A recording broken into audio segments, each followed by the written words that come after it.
اعوذ باللہ من الشیطان الرجیم بسم اللہ الرحمن الرحیم۔ السلام علیکم دوستان من، پروفیسر تنویر صادق اپنے چینل انفو ٹیلی سے آپ سے مخاطب ہے۔ آج میں چند باتیں تاریخی پوائنٹ آف ویو سے کرنا چاہتا ہوں۔ تاریخ بڑی وسیع ہے اور اس میں بڑے بڑے لوگوں کے نام آتے ہیں۔ ایک علاقہ ہے، یہ روس اور چین کی سرحد پہ، وہاں پہ ایک جھیل ہے روس کے اندر، روس کے جنوب میں بالکل واقع ہے، منگولیا کے قریب۔ اسے کہتے ہیں جھیل بیکال۔ جو میٹھا پانی ہے دنیا میں، میٹھے پانی کی یہ سب سے بڑی جھیل ہے۔ یہ جھیل 395 میل لمبی، 30 فٹ چوڑی اور 30 میل چوڑی اور تقریباً 1620 میٹر گہری ہے۔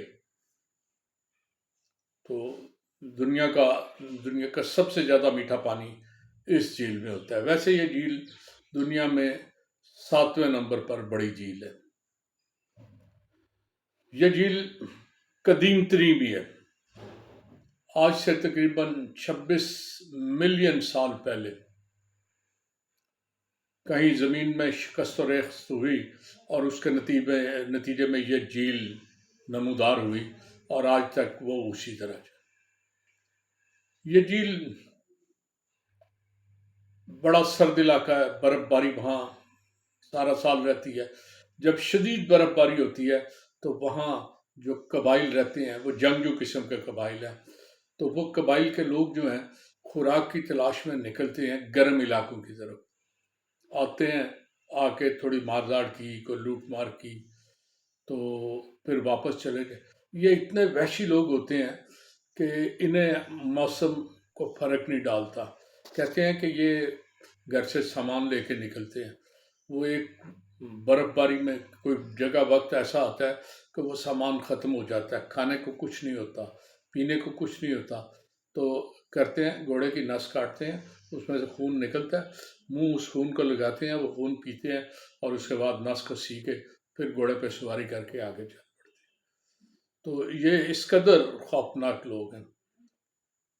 تو یہ خوفناک لوگ آتے رہے، لیکن پھر ان میں سے ایک ایسا شخص آیا جس نے منگول خاندان کی بنیاد رکھی، جو فاؤنڈر تھا، جو اس کا سب سے پہلا حکمران تھا، جس نے دنیا میں تباہی کی طرح آیا اور پوری طرح دنیا میں اس نے حکمرانی کی۔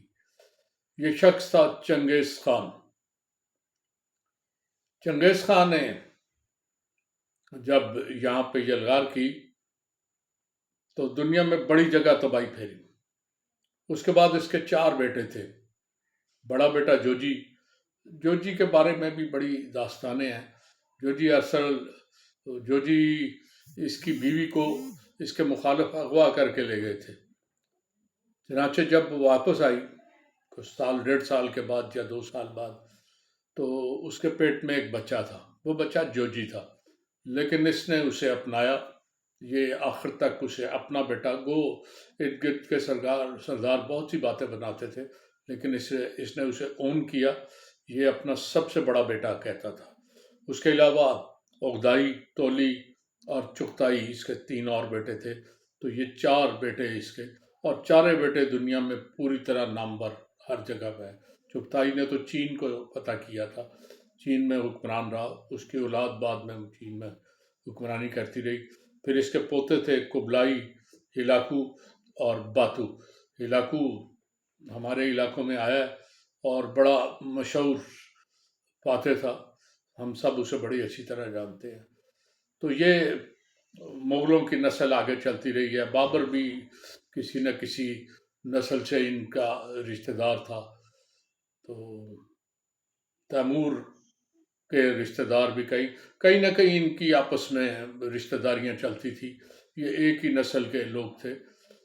تو بعض کہتے ہیں کہ یہ ترک تھے، بعض کہتے ہیں کہ یہ منگول تھے، لیکن یہ ترک بھی وہی نسل ہے آلموسٹ، یہ ساری پٹی میں چلتی ہے۔ تو بہرحال میں بات کر رہا تھا تاریخی حوالے سے۔ چنگیز خان بہت بڑا فاتح تھا، اس کا اپنا ایک انداز تھا، وہ ہر جگہ جاتا تو ایک نئی داستان رقم کرتا۔ اس نے بہت سی جگہ ایسا کیا کہ جب حملہ کیا تو وہاں کے بادشاہ نے اس سے پناہ مانگی کہ نہیں، مجھے میرے ساتھ صلح کر لو اور جو کہتے ہو۔ تو چنگیز جو باقی شرطیں تو ہوتی تھی، اس کے ساتھ ایک شرط یہ ہوتی تھی کہ وہ چنگیز کی بیٹی کو اپنی بیوی بنا لے۔ چنانچہ جو ہارا ہوا ہوتا تھا، جو مجبور ہوتا تھا، وہ اس کی بیٹی کو اپنی بیوی بنا لیتا تھا، لیکن ساتھ دوسری شرط یہ ہوتی تھی کہ اس کی جو پہلی بیوی ہیں ان سب کو وہاں سے نکال دیا جائے۔ چنانچہ اس پر بھی عمل درآمد ہو جاتا تھا۔ چنانچہ جب وہ ساری ملکائیں وہاں سے نکال دی جاتی تھی تو وہ حکمران اور اس کے ساتھ چنگیز خان کی بیٹی جو ہے وہ ملکہ کے طور پہ وہاں کا نظم و نسق سنبھال لیتے تھے۔ اس کے بعد چنگیز خان ایک نیا پلان کرتا تھا کہ جہاں اگلی فتح کے لیے جانا ہے کسی خطرناک علاقے میں، تو اس حکمران کے لیے کہتا تھا کہ آؤ میرے ساتھ چلو اور تم اس علاقے میں یلغار کرو۔ تو جو سب سے خطرناک علاقہ تھا اسے وہاں بھیج دیا جاتا تھا۔ وہ بیچارہ وہاں جاتا مشکل حالات میں وہاں لڑنے کے لیے۔ عام طور پہ یہ ہوا کہ وہ وہاں مارا گیا۔ جب وہ مارا گیا تو اب اس کے پیچھے جو سلطنت تھی وہ چنگیز خان کی بیٹی کے ہاتھ میں تھی۔ بیٹی اس کی حکمران تھی۔ جب بیٹی حکمران تھی تو چنگیز خان واپس آتا اور وہ سارا نظم و نسق خود یا اس کے بندے سنبھال لیتے، تو عملاً وہ اپنی بیٹی کے ذریعے وہ اس ملک پر پوری طرح قابو ہو جائے۔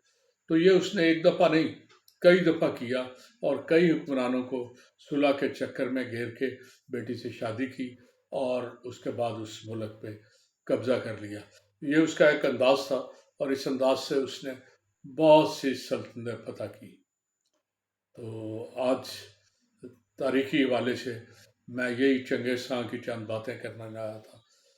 چنگیز بہرحال ایک بڑا حکمران تھا، دور تک اس کی سلطنت تھی۔ تو مغلوں کے بارے میں پھر کسی دن اور بات کروں گا انشاءاللہ۔ تو آج میں اجازت چاہوں گا، لیکن جاتے جاتے آپ سے پھر ریکویسٹ کر رہا ہوں کہ میرے چینل کو سبسکرائب بھی کر دیں، لائک کا بٹن بھی دبا دیں۔ سبسکرائب کرنے سے فائدہ یہ ہوتا ہے کہ جب بھی میری ویڈیو آتی ہے وہ فوراً آپ تک پہنچ جاتی ہے۔ تو بہت بہت شکریہ اب تک میری حوصلہ افزائی کرنے کا۔ اللہ حافظ۔